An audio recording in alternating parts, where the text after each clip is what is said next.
Assalamualaikum warahmatullahi wabarakatuh. Musibah atas dirinya si mayit. Diceritakan dalam suatu hadis, sesungguhnya orang yang terkena musibah kematian dengan merobek pakaiannya atau memukul-mukul dadanya, seakan-akan ia mengambil tumbak untuk memerangi Allah Subhanahu wa taala. Diriwayatkan daripada hadis Nabi, beliau bersabda, barang siapa yang menghitamkan pada pintu atau pakaian ketika terjadinya musibah, atau memikuli pada tokonya, atau menebangi pohon, atau rambut, maka akan dibangun untuknya setiap rambut satu rumah dari api neraka. Allah Subhanahu wa ta'ala tidak akan menerima pentasarufannya dan sedekahnya selama hal itu masih tetap hitam di atas pintunya, dan Allah Ta'ala akan menyempitkan kuburnya si mayit serta akan menguatkan hisabnya, dan si mayit itu akan dilaknati oleh seluruh malaikat yang ada di langit dan di bumi. Akan ditulis atas mayit itu 1000 kesalahan, dan mayit itu akan bangkit dari kuburnya dengan keadaan telanjang. Barang siapa yang merobek-robek sakunya ketika terkena musibah, maka Allah Subhanahu wa ta'ala akan merobek-robek agamanya. Dan kalau orang itu menghampiri pipi atau mencakari wajahnya, maka Allah Subhanahu wa ta'ala mengharamkan kepadanya melihat kepada zat yang mulia. Dalam hadis diceritakan, ketika anak Adam meninggal, berkumpullah jeritan di dalam rumahnya, maka berdirilah malaikat maut pada pintu rumahnya, seraya berkata kepada mereka, jeritan apakah ini? Demi Allah, aku tidak mengurangi dari salah seseorang kamu satu umur pun, dan aku tidak mengurangi rezeki, aku tidak menganiayakan salah satu seseorang kamu. Jika jeritanmu itu disebabkan dari aku, maka aku ini adalah seorang hamba yang diperintahkan, dan jika adanya jeritan itu disebabkan dari mayit, maka hal itu adalah yang terpaksa. Dan jika adanya jeritan itu disebabkan dari Allah Subhanahu wa ta'ala, maka kamu semua adalah orang yang bodoh kepada Allah Subhanahu wa ta'ala. Demi Allah, sesungguhnya diriku akan kembali kepadamu kemudian kembali lagi. Dan yang selanjutnya, menangisi pada mayit. Al-Faqih Abu Lits berkata, meratapi orang yang telah mati itu adalah haram, dan tak apa menangisi pada mayit, sedangkan sabar adalah lebih utama. Allah Subhanahu wa ta'ala berfirman, sesungguhnya Allah Ta'ala menepati janji memberikan pahala bagi orang yang sabar dengan tanpa hisab. Surah Az-Zumar ayat 10.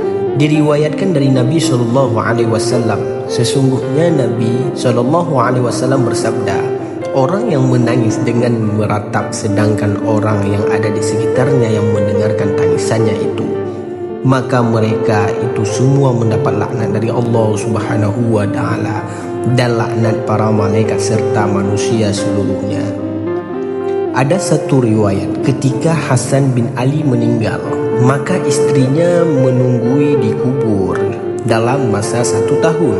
Tak kala di awal tahun, dikeraskanlah suaranya sehingga suara itu bisa dengar dari arah kuburan. Adakah kalian semua mendapatkan apa yang telah tiada pada kalian? Dan mereka mendengarkan juga suara dari arah samping kuburan yang lain berseru, kalian semua telah berbuat buruk, maka bubarlah kalian semua. Diriwayatkan dari Nabi SAW, sesungguhnya Nabi SAW tak kala putranya Ibrahim alaihissalam meninggal dunia, maka mengalirlah air matanya. Lalu Abdurrahman bin Auf berkata kepada Nabi SAW, ya Rasulullah, bukankah engkau telah mencegah kami menangis? Maka Rasulullah menjawab, sesungguhnya aku mencegah kamu dari 2 suara yang laju keduanya, yang dungu keduanya, yaitu suara tangis yang meratap dan suara nyanyian, dengan mencakari wajahnya dan merobek-robek saku bajunya. Tetapi mengalirnya air mataku ini adalah rahmat. Allah Subhanahu wa ta'ala menjadikan rahmat di dalam hatinya orang-orang yang penyayang. Nabi SAW bersabda, bila hati itu susah, maka air mata itu akan mengalir.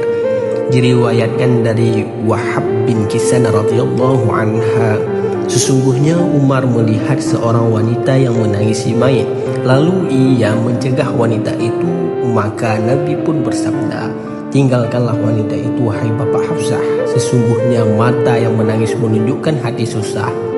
Bukan dari golongan kami orang yang meratap, menampar-nampar pipi dan merobek-robek pakaian. Ini adalah hadis yang diriwayatkan oleh Bukhari dan Muslim. Kesimpulannya, boleh menangis atas mayit selama tangisan itu wajar dan tidak melanggar syariat agama Islam.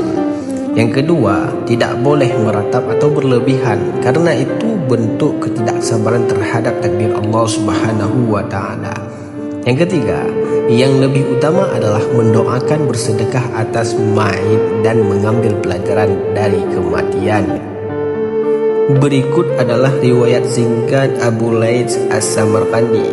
Nama lengkap Abu Laits Nas bin Muhammad bin Ahmad As-Samarqandi. Asal beliau Samarkand, sekarang di Uzbekistan. Masa hidup abad ke-4 Hijriyah, sekitaran tahun 333 Hijriyah sampai 373 Hijriyah, atau dikenal dengan 945 Masehi sampai 983 Masehi.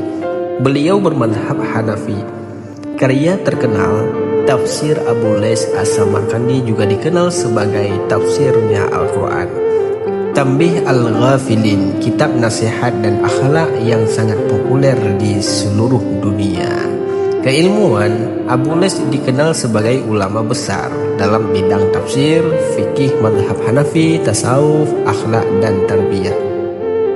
Karakteristik, memiliki gaya penyampaian yang mudah dipahami, menggabungkan ilmu dengan hikmah dan nasihat, dikenal dengan sangat wara', menjaga diri dari hal syubhat dan zuhud, menjauhkan dunia. Pengaruhannya banyak dikutip oleh ulama setelah, terutama dalam bidang akhlak dan tafsir. Kitab Tanbih Al-Ghafilin masih dibaca di berbagai pesantren sampai sekarang. Itulah riwayat singkat daripada beliau. Semua ini dikutip dari referensi berbagai kitab-kitab. Salah satunya adalah kitab Taqaiqul Akbar. Wassalamualaikum warahmatullahi wabarakatuh.